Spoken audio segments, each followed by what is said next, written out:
लढा हा असाच चालू आहे, गेले 5 वर्ष चालू आहे. मी मंत्री असताना ते थांबवून ठेवलं होतं.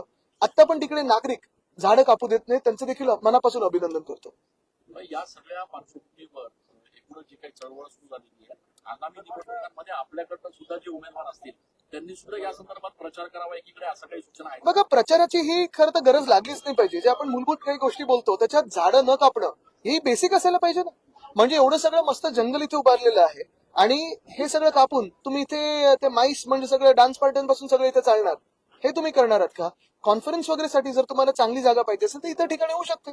आणि असंही नाही की इथेच आधी काही झोन बदलला होता, पण एखादा बिल्डर जो मुख्यमंत्र्यांना सुचवतोय की इथे आपण माईस बनवू, मग ते येलो झोन करू, मग त्याचा टीडीआर घेऊ, हे बिल्डर नेमके कोण आहेत? त्यांचा व्हिडिओ तर त्यांनीच फेसबुकवर टाकला होता. हे खरोखर नाशिकचे आहेत का, नाशिक प्रेमी आहेत का, हा देखील त्यांनी विचार करावा. तुम्ही असंही म्हणताय की जे विरोध करतायत त्यांना हद्दपार करा, काय त्यांना मतदान होऊ नये ही इच्छा आहे. कारण जर विरोध जे म्हणजे हे तपोवन कापायचे जे मागे लागलेले आहेत, काहीतरी थातूर मातूर आता सांगतील, खोटं बोलतील आणि त्यानंतर परत येतील बुलडोजर घेऊन. या झाडांच्या बदल्यामध्ये अधिकची झाडं लावण्याचा निर्णय सरकारने घेतलाय. एका झाडाच्या बदल्यात 10 झाडं लावताय.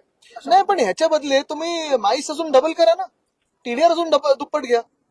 पण जे झाडं आहेत म्हणजे भाजप जे काही नॅचरल रिसोर्स या देशामध्ये आहे ते नष्ट करायला का निघालाय, हा एक प्रश्न त्यांनी विचारावा. आणि त्यांच्या पुढच्या पिढीचं काय? त्यांना त्यांचे पुढच्या पिढीचे मित्र वगैरे विचारत नाहीत का की तुमचे आई वडील जे आता आमदार खासदार नगरसेवक असतील ते झाडं का कापतायत, ते आमचं भवितव्य का खराब करतायत? कोणी त्यांना विचारत नाहीये. आजच्या याच्या आडून कुठेतरी कुंभमेळ्याच्या विरोधात प्रचार होतोय असं भाजप सातत्यानं म्हणतीये. काही लोक या सगळ्या म्हणजे याला बघा, जो आपला धर्म आहे त्याच्यात पंचमहाभूतांची पूजा व्हायची आणि तेच जर हे प्रदूषित करत असेल आणि कापायला निघाले असतील तर मग अजून काय? आम्ही जे माझी वसुंधरा म्हणून जी योजना आणली होती ती हीच होती ना, पंचतत्वांची पूजा आणि पंचतत्वांना प्रदूषण पासून मुक्त करायचं. हे पंचतत्वांनाच जर पूर्ण संपायला निघाले असतील तर मग हे कुठचा धर्म पाळतात? आणि भाजपाचा धर्म हा बिल्डर धर्म आहे.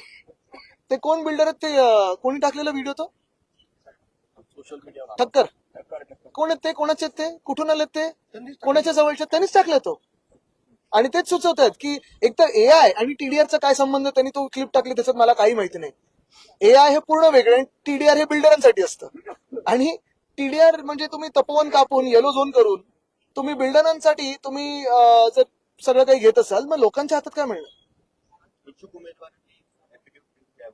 आमच्या सगळ्या इच्छुक उमेदवारांना आणि जे जिंकून येतील ऍफिडेव्हिटच नाही तर हे कर्तव्य आमच्या पक्षामध्ये की कोणी झाडं कापू नये. आपल्याला आठवत असेल आधी देखील इथे तो कुठचा रस्ता तिथे देखील आम्ही नाही ते हायवेचं तर होतं, म्हणजे ते वडाचं झाड होतंच. दुसरं म्हणजे आम्ही अजून एक रस्ता होता तिथे अंजनेरी, आम्ही त्याला परत चेरुपिका अंजनेरी हे पण वाचवलं होतं.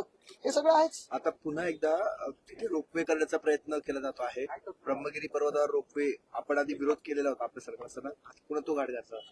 आता तिथे जर परत कोणी प्रयत्न केला परत ते अंजनेरी तिथे नष्ट करायचा तर मग श्री हनुमानाचं ताकद काय होती हे आम्ही त्यांना दाखवून देऊ. एक दोन राजकीय विषय असे छत्रपती संभाजी खरंच राजकारण बोलायचं वाटतं. आपण जे काही भाषण केलं त्याच्यामुळे अनेकांना आपल्यामध्ये बाळासाहेबांची छबी दिसली, त्या भाषणाचं खूप कौतुक झालं. एकूणच कसं बघताय आपण या सगळ्या नाही ते त्यांचं मोठेपण आहे की त्यांनी ते तुलना केली. त्यांच्या क्षणभरी आम्ही काही हे पण नाही होत. तसे पुरुष किंवा तशी व्यक्ती खूप वर्षांमधून कधीतरी एकदा होते. पण अर्थात तिकडचा प्रतिसाद बघून तिकडचा जल्लोष बघून मला आनंद झालेला आहे. आणि माझ्या आजोबांचं म्हणजे वंदनीय हिंदुराय सम्राट बाळासाहेब ठाकरेंचं छत्रपती संभाजीनगरवर प्रेम होतच, ते कायम आहे. तसं नाशिकवर आहे. आज नाशिकमध्ये जागा वाटपाचा निर्णय आणि मी खोटं बोलणार नाही की मेरा बहुत पुराना नाता आहे. जागा वाटपाचा निर्णय झालेला नसताना आज आपण प्रचाराचा नारळ फोडताय नाशिकमध्ये. आता 48 तासात करायचं लागेल ना जागा वाटप, नाही तर फॉर्म कधी भरणार. पण झालं ते सुट झालं. मुंबईतील 194 वार्डमध्ये मनसे आणि शिवसेनेमध्ये तिढा निर्माण झालाय त्या जागेवर. आत्ता नवीन काल पण रात्री पण सगळं सुटलं होतं. कारण योगी आदित्यनाथ मुंबईत प्रचाराला येणार आहेत भाजपच्या. चांगलं आहे, पण त्यांनी हे पण सांगावं की कोविडच्या काळात उत्तर प्रदेशमध्ये जी परिस्थिती होती, जी आपण पाहत होतो शव रस्त्यावर होती तशीच जाळली जात होती, ते प्रशासन का तसं होतं? कोविडच्या काळात महाराष्ट्राची तुलना मुंबईच्या मॉडेलची तुलना युपीच्या मॉडेल बरोबर करू शकतो का? आणि युपी मधलं मला त्यांनी एक घडवलेलं गेलं 10 वर्षातलं शहर दाखवा जे मुंबईच्या तुलनेत जवळपास येतं आणि मग कशावर प्रचार करणार हे त्यांनी सांगावं. आता जे कुलदीप सिंगर त्यांना सोडलं गेलं आहे रेप नंतर, अशा प्रशासन चालवणार का ते? काल परवाला आपल्या पक्षातनं काही नगरसेवक माजी नगरसेवक भाजपात गेले, 2 तास त्यांना त्या ठिकाणी वेटिंग करावं लागलं, वातावरण तापलेलं होतं, भाजपच्या कार्यकर्त्यांनी त्यांना विरोध केला, तिथे तापवन झालंय सगळं. अक्षरशः पोलीस बोलवावे लागले यावेळेला. आता तुम्ही मला सांगा, म्हणजे मला खरोखर वाईट वाटतं त्या भाजपच्या कार्यकर्त्यांबद्दल ज्यांनी गेले 25 वर्ष 30 वर्ष भाजपासाठी मेहनत केली. ते लोकप्रतिनिधी जे खूप वर्षाच्या मेहनतीनंतर जिंकून आले, आता त्यांना तुम्ही बघा जसं राज्य सरकारमध्ये देखील इतरांच्या चादरी उचलायला लागतंय, तसं हे सगळे ज्यांच्यावर डाग आहेत, जे भ्रष्टाचारी आहेत, जे आत्ता आयात झालेले लोक आहेत, त्यांना त्यांच्या डोक्यावर बसवणार. मग भाजपचे नेमके कार्यकर्ते असतील, संघाचे कार्यकर्ते असतील, एका वेगळ्या निष्ठेने जे काम करत होते, घरदार सोडून ते काम करत होते.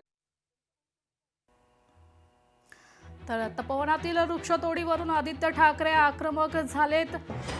नैसर्गिक संसाधन हा नष्ट करतायत का, असा प्रश्न आता आदित्य ठाकरेंनी विचारलेला आहे.